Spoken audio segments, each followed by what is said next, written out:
Alright guys, let's do it. Let's take a look at this free Admiral 12x12 I picked up at the 2024 Fall ETF swap meet.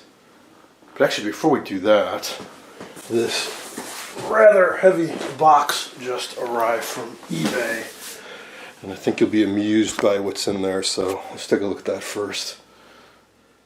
I say amused because I think some of you are going to question my sanity at spending good money on what's in this box, but I will justify my purchase in a moment.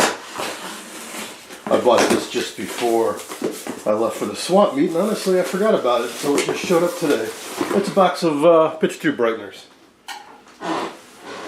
So what do these do? These are, if you have a dim picture tube, you can install this between the base of the CRT and the plug from the set, and it will boost the filament voltage.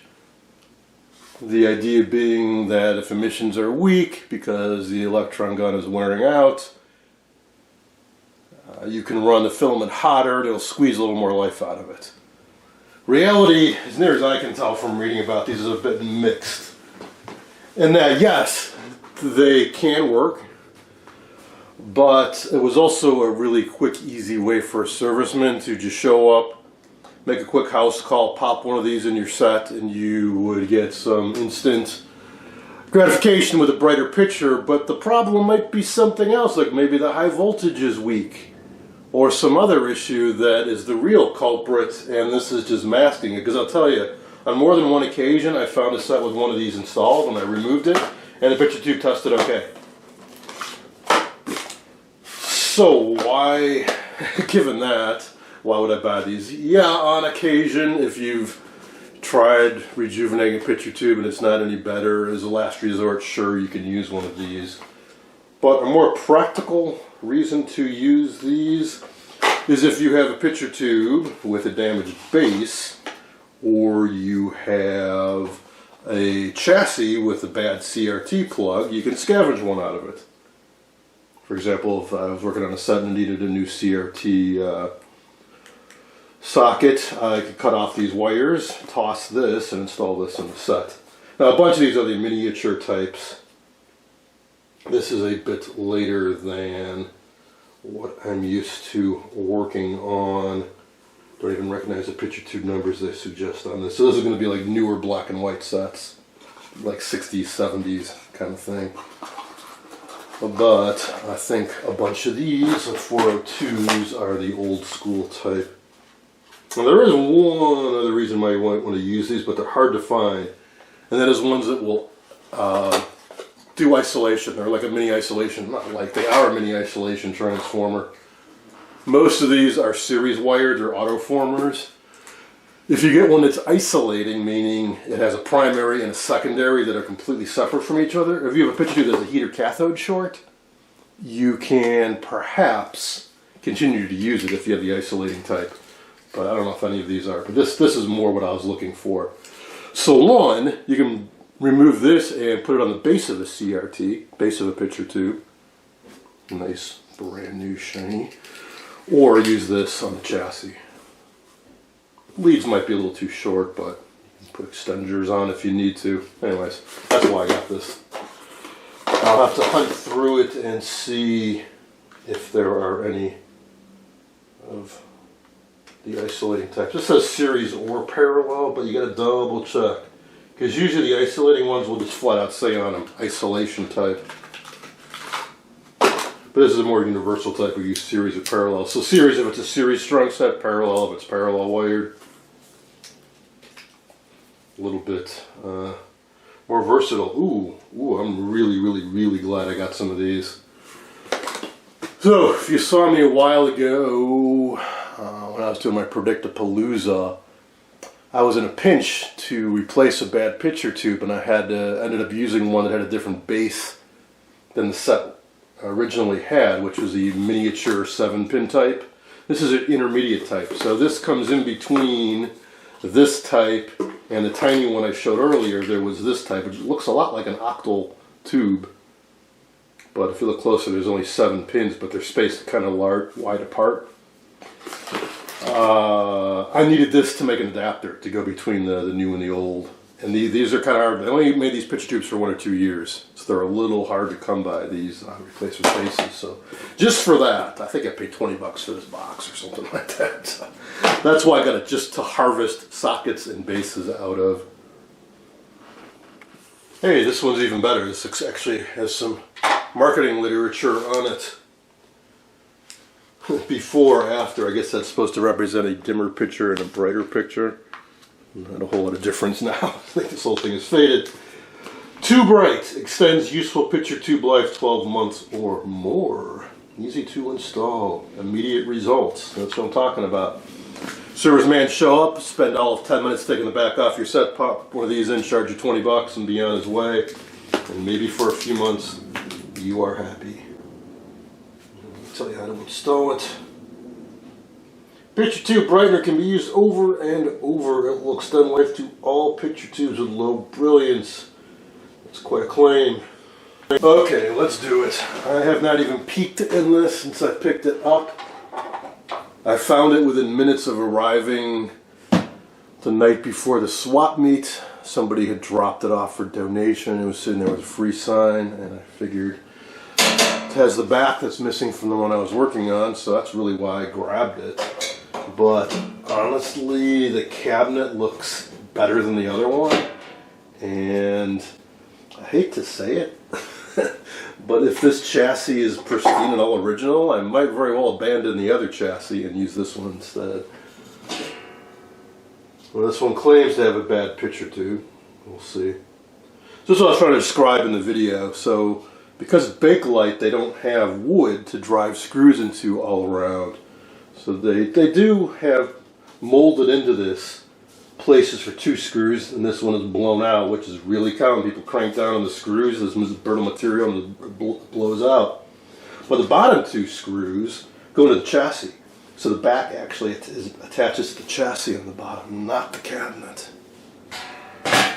There's that joist thing that's supposed to have this. It's nice to see. It's a spring-loaded disc that presses up against the back of it, making this a bit hard to move. I'm curious to see if this picture tube is really as bad. It says CRT 0%. That's unusual unless the filament's blown open or the cathode's blown open. Even if it's really worn out, you get some emissions. I actually wonder whether they're not tested correctly. Okay, see right away, all the tubes have been pulled. But there's at least a chassis bolt, one chassis bolt in place, so I can't pull it out. I'll give you a peek inside with a flashlight. So it's a 20Z1, which is exactly what the other one was. A bit rusty, and visually the metal looks to be in very similar condition to the other set. It does have the speaker, which is nice.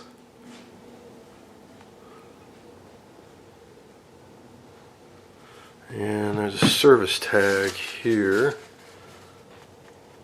Oh, this is the original inspection notice from when the set was made. Wow. I think it's an early let's see. Oh, it's a production run 3. That's what 3 on the back means. It's kind of I guess that squiggle there is supposed to be a 3. Never seen one of those cards before. Wow, looks like they, even in the high voltage box, they grabbed every single tube they could. Alrighty. Oh, no, they missed one. I think it's the audio output tube. I think it's a 6AQ5. So one lone tube hanging out up front. I probably couldn't reach it. Alright, let's pull the chassis. All 4 original chassis bolts were present, which is usually a pretty good sign. It's seen little, if any, work done to it, but the metal mesh that would normally have covered the bottom of the chassis is gone. So I suspect it's been pulled at least once before in its life. Speaker disconnected.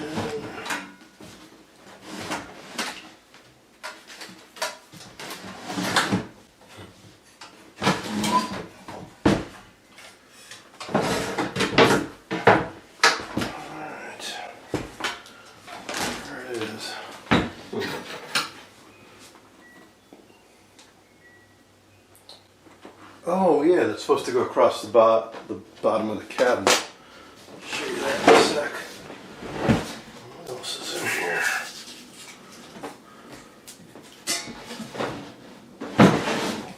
Debris.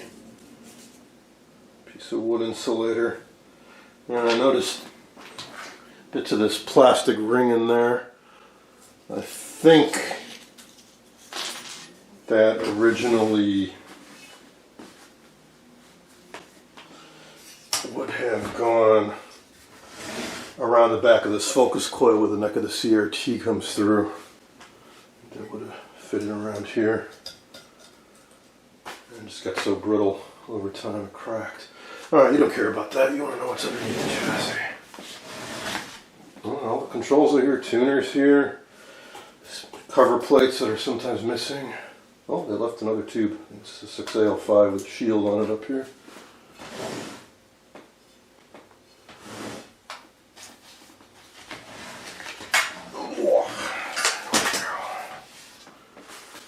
Oh yeah.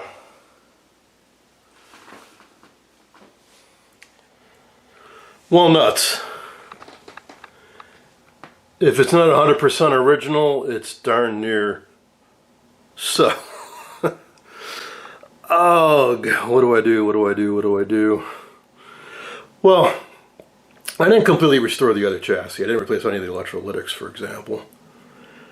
So, well, we're going to check this picture tube, and when I got some time, we can throw this up. I'm going to throw this up on the workbench and do a slow power up on this as well.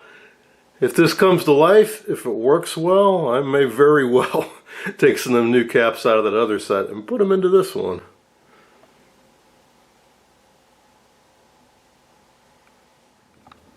A metal piece, in case you're ever working on one of these, there's supposed to be a metal piece. I believe that adds some stability to this because it's a big cutout section here. Why is there a big cutout section? I think it's so you could do some servicing on the chassis without removing it from the cabinet.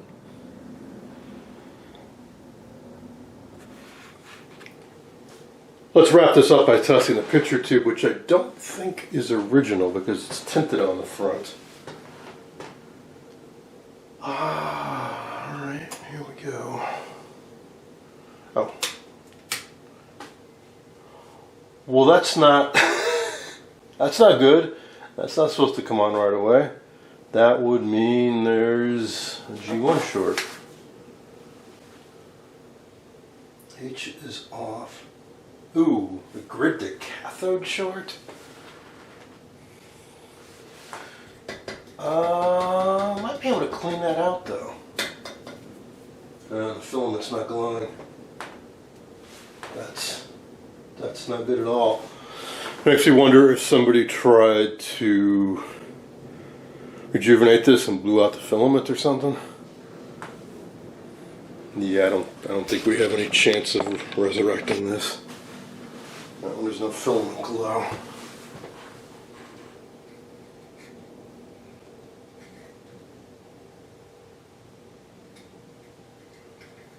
We'll grab an ohm meter just to verify that.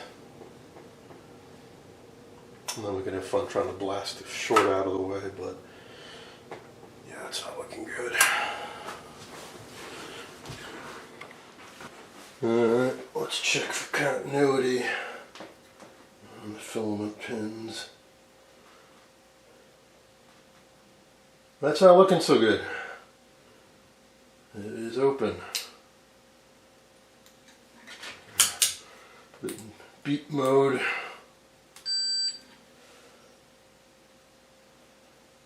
Yeah.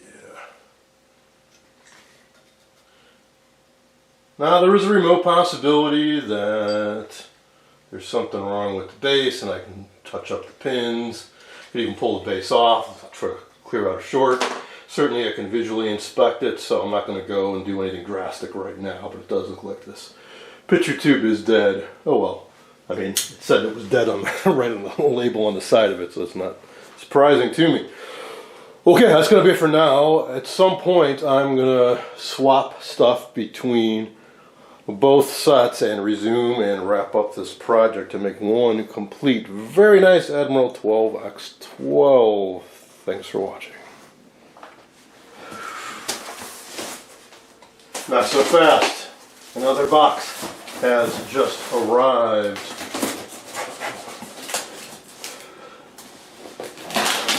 Which will aid us in this project at some point, I suspect.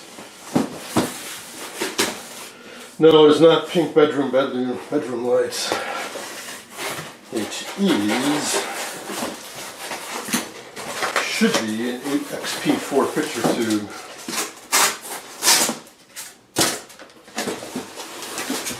Which is one of the family of universal test picture tubes that you can use on the workbench in lieu of the full-size picture tube. So, for years I've been using a 5AXP4, which is a little 5-inch round version. Mine has had numerous issues. It's still working, but it's really worn out.